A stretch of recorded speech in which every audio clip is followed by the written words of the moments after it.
बार्शी शहरात दरवर्षीप्रमाणे याही वर्षी दिवाळीची सणासाठी खरेदीसाठी गर्दी होणार. गर्दी होणार याबाबत माहिती असल्याने माननीय SP मॅडम, माननीय ॲडिशनल साहेब, माननीय SDPO धाराशिवकर साहेब यांच्या मार्गदर्शनाखाली व PI गिरी गोसावी यांच्या मार्गदर्शनाखाली मोठ्या प्रमाणात पेट्रोलिंग लावण्यात आलं होतं. आपण 2 ते 4 दिवस कोणताही गुन्हा घडणार नाही यासाठी डोळ्यात तेल घालून दिवाळीचा सण असतानाही पोलीस कर्मचारी पेट्रोलिंग करत होते. त्याच दरम्यान दिनांक 14 रोजी दुपारी 3:30 वाजता भाजी मंडई येथून मोबाईल चोरी गेल्याबाबत माहिती मिळाली पोलीस ठाण्याला. त्या माहितीच्या अनुषंगाने पेट्रोलिंगवरील सर्व कर्मचारी, सर्व अधिकारी यांना अलर्ट करण्यात आलं आणि संशयिताचा शोध घेण्यात आला. संशयिताचा शोध घेण्यात असताना येत असताना 1-2 संशयित मिळून आले. त्यांच्याकडे विचारपूस केली. त्यांच्याकडे विचारपूस करताना ते उडवडवीची उत्तरं देऊ लागले. त्यांची तिथे चेक केले असता त्यांच्याकडे मोबाईल मिळून आले. त्या मोबाईलबाबत त्यांना कोणतीही माहिती देता आली नाही. त्याच्यामुळे त्यांच्याकडे अधिक विचारपूस केली असता त्यांचे आणखी 2 साथीदार एका गाडीत, एका स्विफ्ट डिझायर गाडीत बसलेले असल्याचे त्यांनी सांगितले.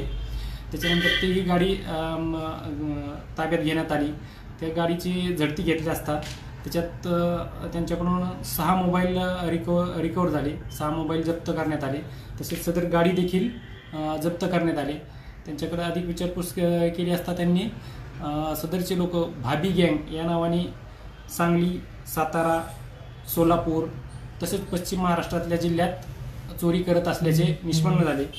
त्यांच्याकडे अधिक तपास, पुढील तपास माननीय SP मॅडम, सातपुते मॅडम, माननीय अतिरिक्त पोलीस अधीक्षक झेंडे साहेब, SDPO धाराशिवकर साहेब व माननीय PI गिरी गोसावी साहेब यांच्या मार्गदर्शनाखाली DB पथकातील PSI Kedar, ASI Varpe, police हवालदार 1088 सय्यद, पोलीस 1647 संताजी आलाट, पुणा 59 चंद्रकांत घंटे, पुणा 1849 गणेश दळवी, पुणा 1667 Amol Mane, police constable 457 Ravi Lakhdive, police constable 1748 Dnyaneshwar Ghongade, police constable 2205 Rohit Bagal, police constable 856 Arjun Gosavi, महिला पोलीस नाईक 616 अमृत गुंड, महिला पोलीस कॉन्स्टेबल 2104 मुंडे यांच्या मदतीने करत आहोत. सदर गुन्ह्यातील आरोपी 3 आरोपितांना अटक करून माननीय कोर्टात हजर केले असता त्यांना दिनांक 17/11/2020 पर्यंत पोलीस कोठडी दिलेले आहे. सदर गुन्ह्याच्या आरोपिताकडून आणखी गुन्हे उघडकीस येण्याची दाट शक्यता आहे.